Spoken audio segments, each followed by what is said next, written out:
more 2K26 news. Let's get right into it. Drop a like on the video for me. All right, first thing. Mike said he's going to loosen the height restriction for Jason Williams' layup package and several others to under 6'10", and will also do the same for many dribble sigs previously limited to small guards. I feel like that's one of the most important things he's tweeted, because unfortunately, or fortunately, however you look at it, 2K is a game that is very animation based. At least in 2K25 and most years, smaller players have always got access to the better SIGs. Opening that up to taller SIGs getting, I mean, we'll have to see, but potentially some of the better SIGs is definitely going to be big for what they've been telling us they're pushing, which is build diversity. Y'all know I like the big point forwards, so for me personally, it sounds great. In terms of how good it will be for the overall gameplay of NBA 2K26, we'll have to wait and see. How does rhythm shooting and button shooting compare? Mike has talked about this a few times, but I think he goes into more detail here. The goal was to make both rhythm and button shooting viable options,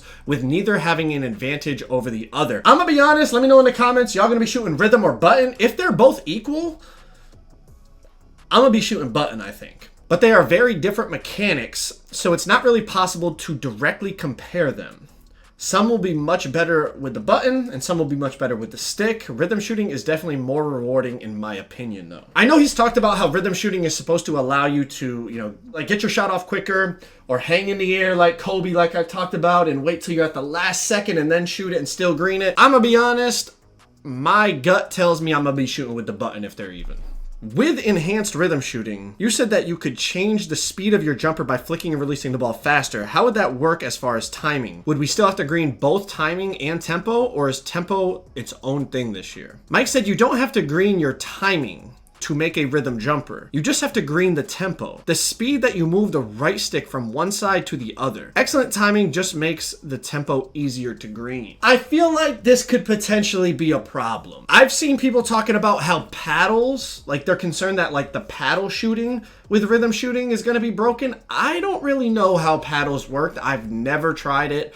I've never experimented with it. Y'all let me know if you've tried it, if that's going to be something broken. I've seen people talking about it on Twitter, but I feel like, unfortunately, a lot of people cheat on 2K, and people are going to come out with something that's going to be crazy. I would say most likely, kind of like people did this year, certain leagues and wager leagues and all that, they're probably going to ban rhythm shooting. You're going to have to shoot with the button again, but I guess we'll see. We got, can you apply cap breakers earned from build specialization to any attribute? We talked about this in my video today. About, it was very self-explanatory, I feel like. Cap breakers earned via build specialization must be applied within the attribute category you specialized in, or applied to physical attributes. Okay, so that's a nice little detail. So you could put them towards your physicals. I'm trying to think if there's a build that would, I guess maybe if you have super high speed or something, it might be worth it. If you're a lockdown maybe, but I feel like if you're a lock, you're going to want the defensive cap breakers.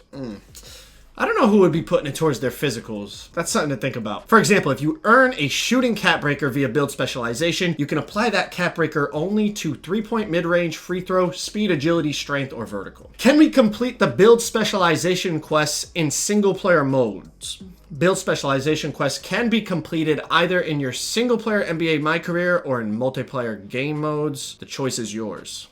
I feel like everyone's going to grind those. The level 9 shooting one was 2,000 3-pointers or 2,000 mid-ranges. I guess some people might do it online.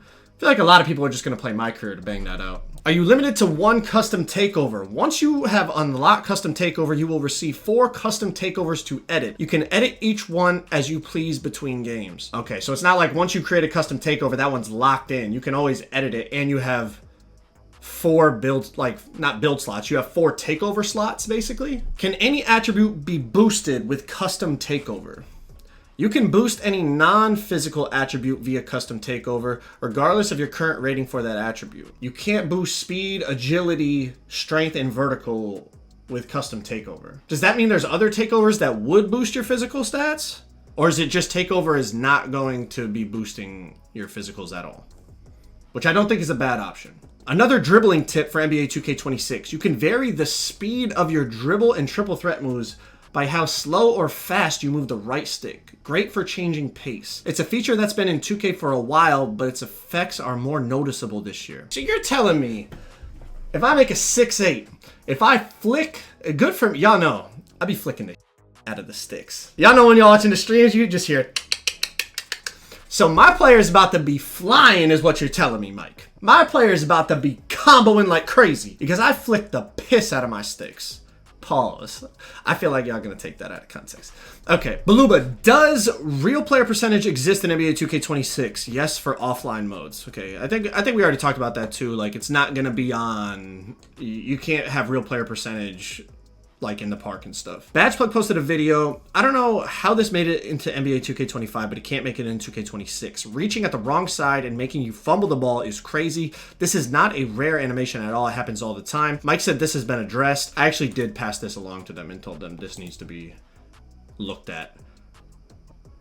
Like, he reaches, the ball's in his right hand. He reaches at his left hand and it makes him stumble and bobble the ball. And if you do this on the sideline, your player goes out of bounds. Terrible animation, especially because it's not rewarding being outplayed. It's literally you're reaching at the wrong hand and getting rewarded for it. So that's a good change. Will there be a boost for turning the layup meter off? Just like turning the shot meter off for shots, meter off will give you a slightly larger green window for layups too. Bro, there's going to be some people on this, with as much as they're doing for layups, there's going to be some people on this game, I think, that are going to be like layup wizards, bro. Like, they're going to be nasty with it. Are free throws green or miss? Is there RNG? Free throws on all-star difficulty and above are green or miss. Pure green window, no RNG. So is that, I'm assuming all online game modes are above all-star difficulty, right? How fast is the game speed compared to previous titles? Mike said 10% faster. Okay, so the game is going to be faster. They keep telling us that. Can you please make it to where your player doesn't switch hands with the ball after you quit running in 2K26? And yes, I have passive dribble hand switches disabled. Yeah, this is, I really don't like this on 25. There's a lot of things about 25 I don't like. But yeah, I don't like this,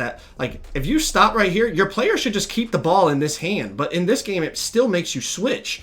And the worrying thing about this is Mike said, thumbs up, keep passive dribble hand switches disabled. I hope that means they like made passive dribble hand switches actually not switch hands, because Cole said he has it off, and I can confirm when I play, I have it off. I have it disabled, and it still makes you switch hands. So hopefully it's not just like, yeah, keep that same thing disabled like you did last year.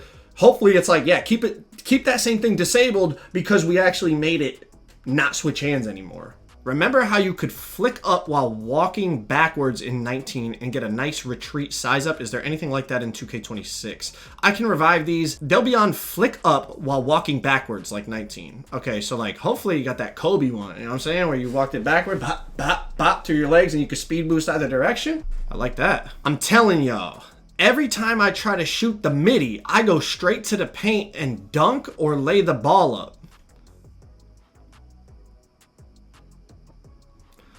Make sure your left stick is centered before you hit the shot button.